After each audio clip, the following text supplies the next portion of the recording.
What's up you guys, I'm Dan, this is Frugal Not Cheap. Today I'll give you an update on my poor car and share with you about my recent trip to Thailand, Okinawa, and Japan.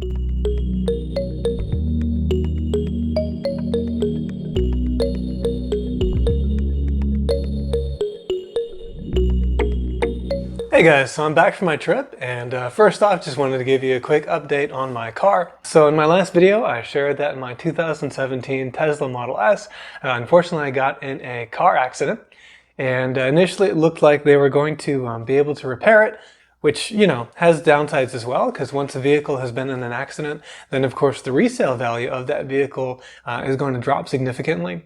And if I'm going to be retiring relatively early abroad, I've got a video about geo arbitrage here, then of course that resale value is an important consideration. Whereas it wouldn't be so much if I were going to keep it for, 10, 15 years or so. Anyway, so I think the car is probably worth around, well, I think if FSD were priced properly, they accounted for the media center unit upgrade that I did, the MCU2 upgrade, then it should be worth about, $42,000 or so.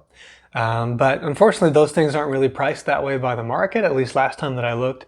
So I think more likely it's going to be valued at around $36,000, $37,000, which isn't so bad considering I bought it for $38,000. But again, I did buy FSD. And I also bought the MCU2 upgrade for a total of $7,500 between the two. So of course Tesla Model S parts are pretty expensive and labor is also very expensive. And the repairs were initially estimated to cost about $11,000 or $12,000, and that would have made sense given that value of around $37,000, $38,000. However, as work got underway, or as they went through, they came up with a second estimate. And the second estimate came in at just under $22,000. So at that point, we're looking at about 60% of the value of the car. And so they did determine that it is a total loss. As of this filming, I don't yet have a payout offer from the insurance company. So hopefully that's going to go well. I'll keep you posted. But what this means for us, though, is that unfortunately Natalia is no more. She's a total loss, and I'll be looking to replace the vehicle. So I'll kind of guide you through my thoughts on how I do that as I shop around, and that'll be coming up in a future video. For now, yeah, rest in peace, Natalia. Unfortunately, she was an amazing car for the two and a half years that I had her. So the other thing I wanted to share with you about is I just got back from my trip abroad. This is my first time out of the country since 2019, as COVID really put a damper on things. It took a long time for Thailand to open up, where my father lives, and even longer for Japan to open up, where my mother lives. I was there for about 2 weeks. And, throughout the course of the trip, a lot of things that I talk about on this channel came in very, very useful. So I took an Uber to DFW because, of course, long-term parking can be pretty expensive, whereas an Uber or Lyft ride from here is only about $45 or so each way. I showed up at the Dallas-Fort Worth, or DFW airport, about 3 hours before my flight just to make sure, and also to take advantage of one of the perks that's a big one of living around here, if you have the Capital One Venture X card that I talk about, because you get access to the Capital One Lounge, which has really great food, great service, and nice views. So it's really a very, very good lounge, and I enjoyed that. Then I got on my Qatar Airways flight from DFW to Doha in Qatar. And then I had a continuing flight on from Doha to Bangkok. I booked this trip using mostly credit card points and sign-up bonuses. So I got the Chase Sapphire Reserve and got the sign-up bonus on that. And then with the Chase Sapphire Reserve, you can redeem whatever cashback points you get at 1.5x for travel. So I booked the trip using the travel portal. And so while, the sort of sticker price of the ticket, I think was $1,600, then you end up paying about 75% of that because you get 1.5x on your points. So that worked out really well. Service on Qatar Airways is amazing. The staff are just, quite a notch above staff on on all the American airlines, really. And the food was really, really good as well. Just had a wonderful experience. Being a member of their frequent flyer program, they came up to me, they knew me by name, introduced themselves, and kind of gave me an overview of the flight, and really gave me a level of service that you don't typically receive in economy class at all. One really happy surprise is I was sitting between two gentlemen in a middle seat, kind of in the middle section of the plane, and one of the flight attendants came up, said, "Mr. There is a free aisle seat up there, and we'd like to move you over there if you wish. And so they moved me over to this aisle seat. There was an empty seat next to me, and then a nice lady over there. So we just had a very relaxing flight with tons of room. And I don't know, that was a really cool thing for them to have done for me for that long flight. Then I landed in Hamada Airport in Doha, and immediately another of the things that I talk about in this channel came useful for me as well, and that is Google Fi. So this is Google's cell phone service, and the great thing about it is they have partnerships that allow you to have service worldwide at exactly the same cost that you have domestically when you're traveling. Linked in the description below for my referral code. But yeah, you just land and you get a little notification that says, hey, welcome to whatever country. Not all countries, of course, but there are many, many countries where service is offered. And it says, we've got you covered, and just wait a few minutes and you'll have service.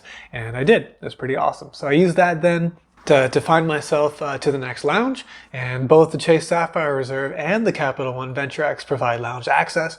Hamada Airport has a north and a south, I think, all Maha lounges. I went to the north one, and it's quite a good lounge. They have a good selection of food and a coffee machine, but the best part of all, of course, was the fact that they have a shower. So I was able to take a nice shower, brush my teeth, and get really refreshed before taking the next flight to Bangkok. The flight to Bangkok was shorter, just about 6 hours versus the 14 or 15 hours that it took to get to Doha. But also a very nice flight, excellent service and good food. Landed in Bangkok at Suvarnabhumi Airport, met my father. And, as you can imagine, if my plan is geo-arbitrage and to retire early in Thailand, then this is a great opportunity, after a few years to kind of see how Bangkok is these days. And, it's just the same or better. Keeps growing. There's always more skyscrapers being built, but remains an awesome city, and I'm looking forward to living there in the future. So I had a great few days with my father.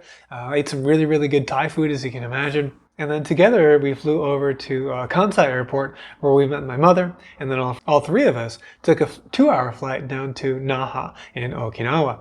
We spent 2 nights in Okinawa at the Hilton Sesoko Resort on Sesoko Island, just off the northwestern part of the main island in Okinawa. It's a beautiful, beautiful property, amazing views, great beach on the property, good gym. I was able to hit the gym, get a little exercise a couple days. One day there and then one day at my dad's place in Bangkok. The highlights of the trip definitely include the Churaumi Aquarium, which is a world famous aquarium. They've got this giant whale shark and a bunch of rays, really cool. Also the dolphin show was fantastic. I'll show you a clip here.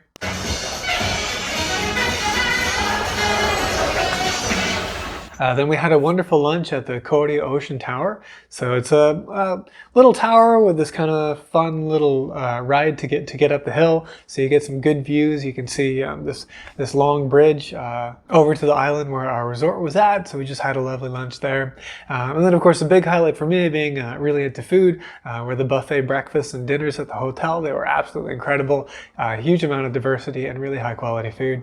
Then we flew back to the mainland, Honshu, to Osaka, and stayed at my mother's place and visited with family for a few days, which was great. I hadn't seen them, of course, since 2019 either, and so we had some really good meals and good quality time together as well. Oh, and I should mention another thing I talk about that came in handy while I was traveling is I did, of course, pay for a meal or two here and there, and so the Capital One Venture X and the Capital One SavorOne, which is why it makes a really good duo, are both cards that have no foreign transaction fees.